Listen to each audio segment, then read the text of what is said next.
G'day everyone, welcome to another GAK9 Australia video review. I just want to cover off on a few teaching points I'll be getting into straight away on this video. First of all, we'll be talking in detail about the track design and the track finish and the decisions we've made on this particular track that we did. I'll also be talking about working with people moving around the dog whilst tracking, and including stopping the dog and having your dog remain calm whilst people move around it when they're forced off the track, despite the fact that they're still in odor. And also talking about actions on the proximity alert and some of the choices you can make when you have that early warning from your dog. Great, so you'll notice in the overlay at the very beginning of the video that Gaston works the button hook maneuver at the end of the track all the way around to where the person actually was laying in wait, where they were covering the major obstacle, which was the road. Now, this is a pretty stock standard maneuver that people being pursued are likely to employ. And what this video is a good example of is Gaston giving the team the early warning and information they would have needed to overcome that threat. However, this is training and this is also my personal life.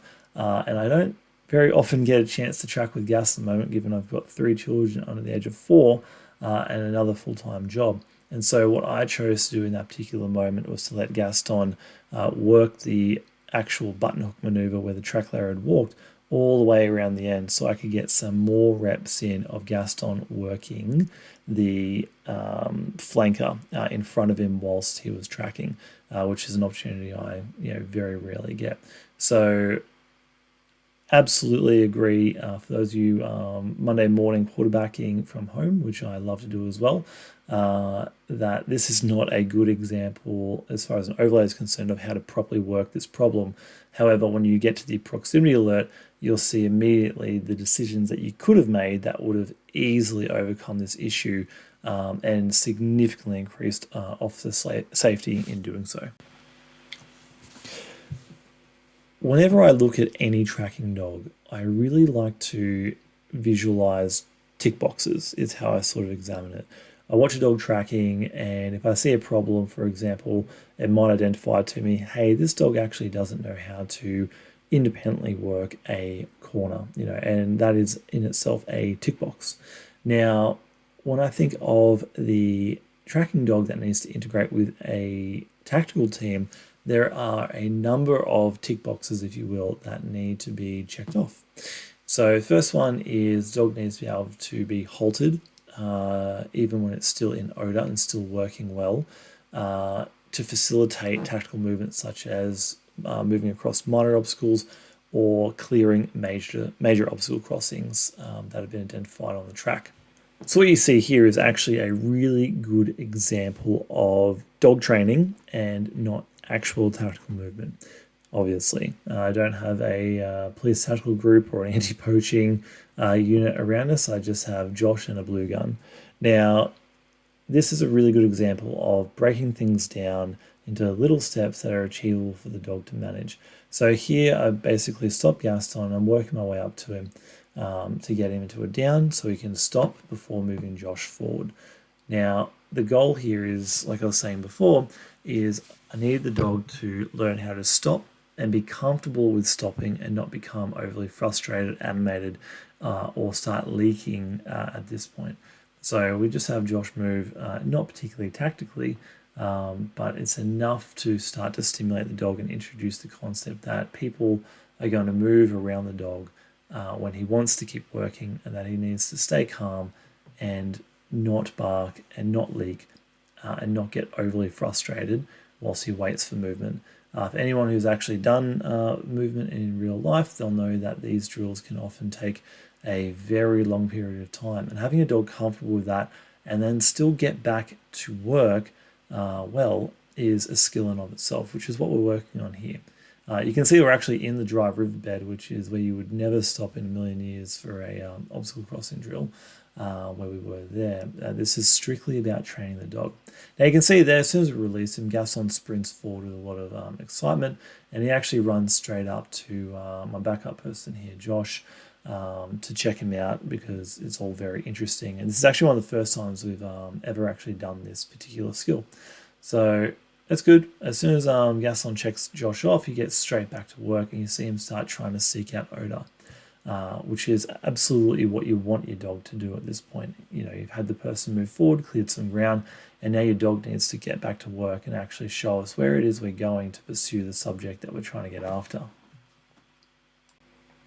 Now, there's a huge advantage to having a tracking dog with a tactical team when you're pursuing a subject in terrains such as this.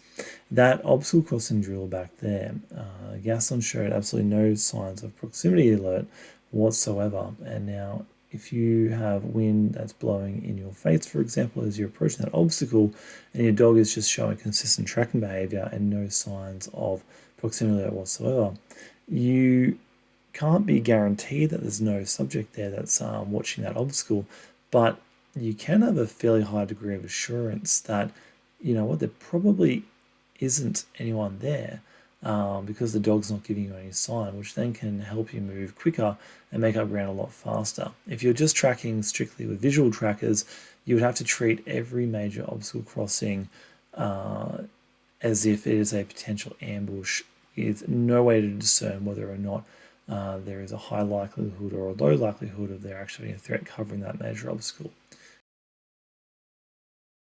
So the next thing I want to talk about is the alert that we're getting here. So Gaston gives us a really nice conditioned response to when he hits the edge of the direct odor pull from the track layer. Now, at this point in time, this is where all of your tactics really can come to the fore, and the world is truly your oyster about what you want to do at this point. The dog has done its job. Potentially, if you don't have a bite dog, for example, if you have a hound or any floppy-eared dog like that, whose job is literally just to act as a sensor, effectively, to track, get you close to the threat, and then tell you that you're close. From here, honestly, the choices are unlimited. You can continue to track, which, for the sake of training and getting the experience for Gaston of having a flanker in front of him or parallel to him as he's tracking, is the goal for this track, and which is what we're going to do and what you're going to see for the next few minutes. But this isn't the be-all and end-all solution. You can throw a drone up. You, depending on your organization, if you're in the military, you might have an entire infantry platoon to play with to start maneuvering around the space. There's a whole gamut of options you could do here. You could have just let Gaston off leash at this point if you so desired, if that's how you wanted to deal with the problem. Like I said at the beginning of this little spiel in this segment, the world is your oyster. The key thing here is that the alert is read, communicated, and decisions are made before your decisions are limited for you, potentially by the action of the subject that you're going after. That's what it's really all about, is to give you an advantage to make decisions in slow time before you're even in visual contact with the subject. So now that we've effectively passed the point at which I would start making some pretty bold decisions in terms of what I'm going to do moving forward, in terms of whether or not I'm putting a drone up, whether or not I'm releasing my dog, whether or not I've got flankers, and all that sort of stuff that you could be looking to do. Everything moving forward from here is literally 100% about the dog and just pressuring that flank. Now, what happens here is Gaston's still working the odor really nicely up this axis of advance that we're on, which is really good. It also happens to be physically on the track as well. So he is oscillating a little bit between track odor and the actual direct odor pull of the track layer. And then what happens is he ends up moving around to the right once we cross this road, which you'll see shortly. And he runs out of the direct odor pull, and then he'll start completely returning to normal tracking behavior. Now, this is where odor pulls and track and the intersection between them creates a infinite amount of variables about how odor works. Now, in this particular case, he will run out of the odor pull just due to the terrain and the way that it's been set up with a J-hook turn coming back on itself, which is why, one, the proximity alert is extremely effective at defeating conditions such as this, but two, only if the handler is trained and the dog is trained and prepared to have that alert behavior and for it to be read appropriately. Because what you'll see here, if you didn't know what you're looking at, is the dog gave a series of alerts and then he returns to tracking behavior. And he returns, by the way, very soon you'll see it, into really nice tracking behavior.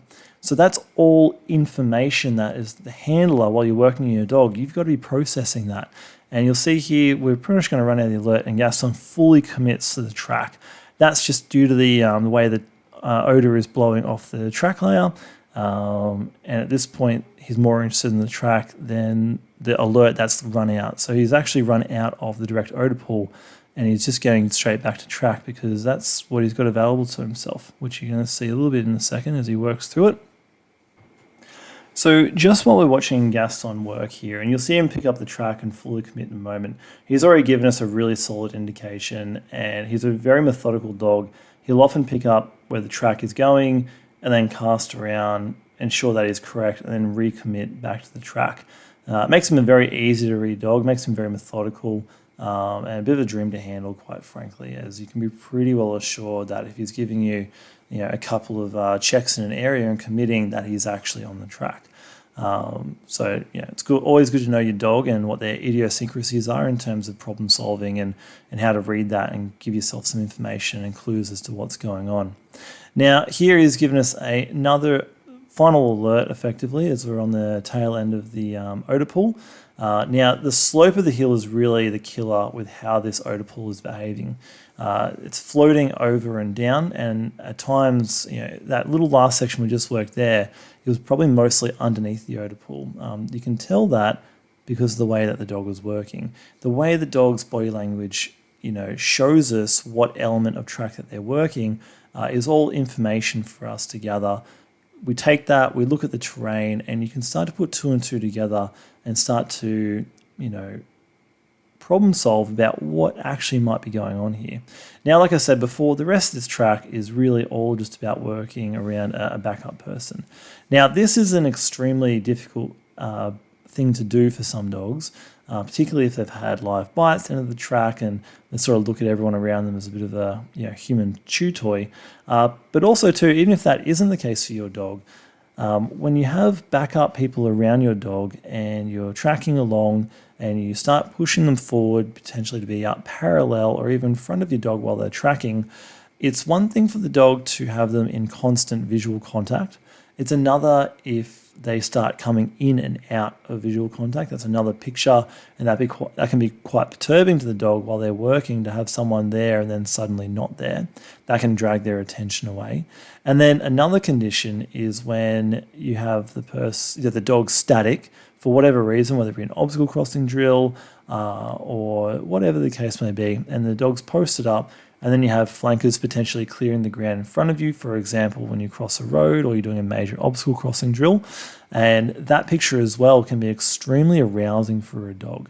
Now, if you've got just a general duties dog who's not used to working with backup, and you suddenly thrust them into these scenarios where they're required to move quietly in amongst tactical police officers, that can be, for most general duties dogs, again, this is very generalized, and if your dog is the exception, that's fantastic, but I've seen a lot of this. And if your dog is normally rolling, solo or one up, then you'll often find that they're going to become quite reactive to that movement. And that's where training such as this really is critical to desensitize them to the flanker, so that they aren't barking and they aren't becoming overly aroused or distracted by them.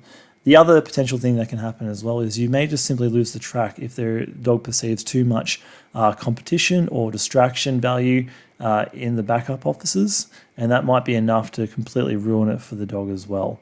So very deliberate training where you have people moving around your dog as you're tracking in those various conditions really is to your advantage to build a dog that can withstand that pressure, withstand those distractions, and still work the track really effectively and give you all the information that you need, which is what the dog is there to do. So in terms of actual, tangible, actionable steps that you can take to start developing this yourself, the key to it is to identify when the dog has hit the direct odor pull. This is at the introductory stage. So the dog has the direct odor pull, which means they're going to be in higher arousal. It means that there's no track to be lost. They're already in continuous odor pull, and that's going to increase their arousal and also have them completely locked onto the person that it is that they're hunting for. So when you start moving flankers around when the dog is in that type of condition, the arousal and focus that they'll have on the subject's odor versus the flanker movement will be at a really nice balance. So you can start moving your flankers up as the dog's in odor, and the dog will typically commit to the odor itself and not to the backup person. So here, as we've come around the hill, again, we've picked up on the odor pull, and Gaston's given us an alert. And so I start maneuvering Josh around a bit here, just to start pressuring Gaston. Now, as you can see, Gaston moves forward. He doesn't really care too much about Josh. This terrain's pretty tough, and it's very hard for flankers to move with a dog as well, which is another consideration as well when it comes to your formations and the direction of the dog, the speed at which the dog is working. Gaston is a pretty quick dog at the end of the day. Like, he's not moving at a super slow, methodical patrol pace, which is what I would like him to do. But he's my personal dog, and I just don't get to work him enough to slow him down that much. He works at a pretty steady walking pace, which when you've got a flanker and a change of direction, anyone who knows who's tried to maintain proper spacing in a formation in the field is extremely difficult to do. And you can see immediately Gaston had a slight change of direction, which threw the formation out. So this is just something to be aware of when you're planning your formations, rehearsing, and tracking with a dog, that it's very hard. There's huge advantages to it, but the key to success is rehearsal, and training for it so that you're aware of where the dog's going to be, how the dog's going to work, and the dog is fully desensitized to the team around it, which you can see here. Josh is managing to stay pretty well parallel with Gaston the whole time, and Gaston just really does not care. He's already getting alerts, so he's already hitting some of that direct odor pull from the track layer again as we've swung around, and the odor pulls propagated out into our direction as well. It's a huge oval, effectively, what this odor pull is. And as we get closer, I think Gaston's just about to give us another alert here. I keep on pushing Josh up with him as well. So he has that additional movement that isn't just me as the handler moving up behind him as well. One last thing I want to dig into is some of the advantages the proximity alert gives you, not just in terms of early warning and distance away from the track layer that you're getting. I also want to talk about how odor pulls can just absolutely destroy tracks and cause them to fail. Now, it might be counterintuitive to think that if your dog's been tracking along really nicely and then your dog starts to have a change of behavior and you've hit the odor pull, that you must be close and everything's going to come good and it's all going to come to a fantastic, fun little end, imminently. Now, that's just simply not the case at times.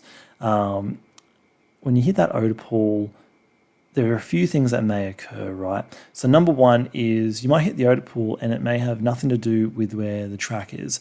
The track layer may have done a few corners, may have doubled back on themselves in like a big U shape, for example, and your dog might be cutting out hundreds of meters of track to go straight up to the person. Now, that is a good thing, right? That's a really positive thing. If your dog does that, it means you've made up ground. It means you're close to them. So there's nothing but positives about that. Where the disadvantages to that occur, where the dog has had the alert, it's followed the alert, and it's followed it away from where the track line actually is, and then for whatever reason the alert has run out. That could be due to defiles in the ground, going from high ground to low ground. All of a sudden you're not in the odor pool anymore because you've gone underneath the odor pool where it's floating above you over on the hilltops or the tops of knolls and so on. Or the dog has followed the odor pool in the wrong direction. That happens a surprising amount more than what you would think. Remember that the odor pool is propagating out from the source and effectively flowing away from the person. And so if a dog's not adept at solving that problem, if you don't track to a person all the time, for example, this happens quite a bit for those dogs, then the dog doesn't have a good toolkit to draw upon to solve it and find their way in to the person. So one of the key advantages to the proximity alert isn't just having early warning and being able to make decisions well in advance. It's being able to very, very deliberately note specifically where you are on a map. And if your dog, for example, follows the blown odor, I beg your pardon, the odor pool, and follows it in the wrong direction, you can very easily find your way back to where you had that change of behavior, that alert, so that you can then attempt to recover it. It's a really important skill to have, to be able to read the alert, note where you are, make decisions, and then you have a point where you can recover the track if it all doesn't work out, which wasn't the case here, thankfully. And yeah,